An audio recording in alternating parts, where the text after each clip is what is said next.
Karena rasa rindu untuk segera bertemu keluarga, jadi sore itu saya agak memaksakan diri untuk melakukan perjalanan pulang kampung bawa mobil seorang diri.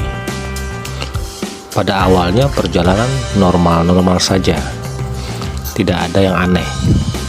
Namun di tengah perjalanan sekitar jam setengah 12 malam, saya merasa mengantuk sekali. Dan demi keselamatan, saya pun tak mau ambil risiko.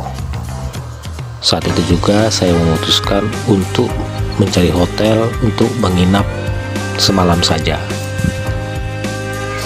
Saya pun lantas mengetik hotel terdekat di aplikasi Google Map di smartphone. Saya tak memperdulikan harga dan fasilitasnya.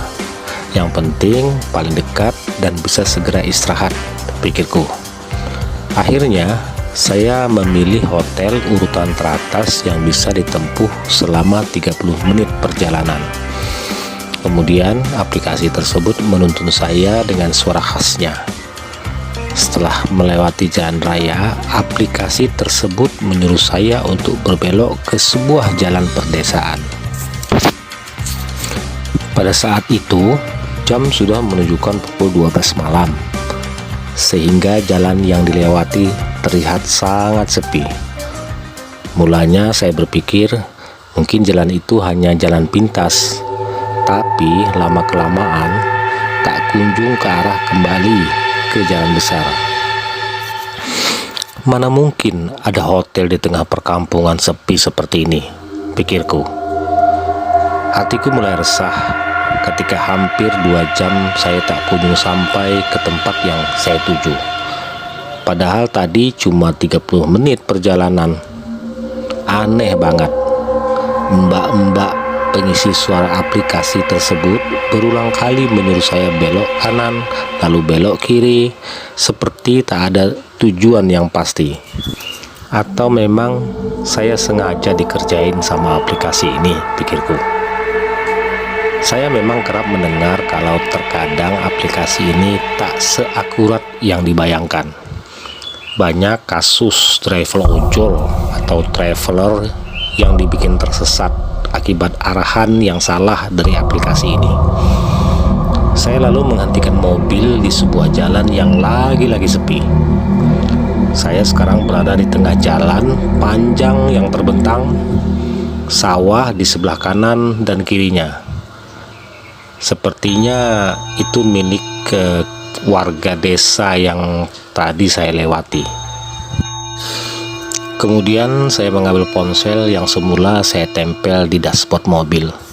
Saya ngecek apakah signalnya sedang jelek atau bagaimana dengan coba melakukan beberapa browsing. Tapi ini lancar kok. Kenapa sih? Kok dari tadi diputer-puterin terus sama si Google? Tanyaku heran. Tiba-tiba ada yang mengetuk jendela pintu dari kursi belakang. Sontak saya kaget. Saya buru-buru keluar mobil untuk ngecek siapa yang mengetuk tadi. Tiba-tiba saya merinding, bukan main. Saya tak menemukan siapapun di luar. Lalu saya berlari masuk kursi pengemudi dan menginjak gas keras-keras, mau cepat-cepat pergi dari tempat ini. Setelah melewati jalan di persawahan tadi, saya melihat jarak hotel di ponsel tinggal 300 meter lagi.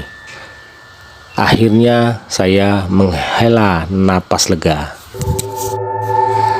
Namun jalan yang saya lewati kini justru lebih aneh dari jalan persawahan tadi. Saya malah diarahkan masuk ke hutan. Memang ada jalan aspal di hutan tersebut, tapi apakah memang ada hotel di dalam hutan belantara seperti ini? Jalanan itu super gelap. Di depan hanya terlihat lampu sorot dari mobil saya. Sementara di sepanjang jalan kanan dan kiri hanya ada deretan pohon jati yang sudah menggugurkan daunnya. Meski sangat menakutkan, saya tak ingin berpikir macam-macam. Kali aja emang hotel ini konsepnya di tengah hutan. Siapa tahu kan? Sekarang orang kalau jualan suka yang unik-unik konsepnya, pikirku menghibur diri sendiri. Nah, tepat pada pukul 3 pagi, mbak-mbak pengisi suara aplikasi tersebut mengatakan kalau saya sudah sampai di tempat tujuan. Akan tetapi mbak-mbak itu mengatakan kata-kata aneh di akhir kalimat, yaitu hati-hati, khas suara robot yang terdistorsi.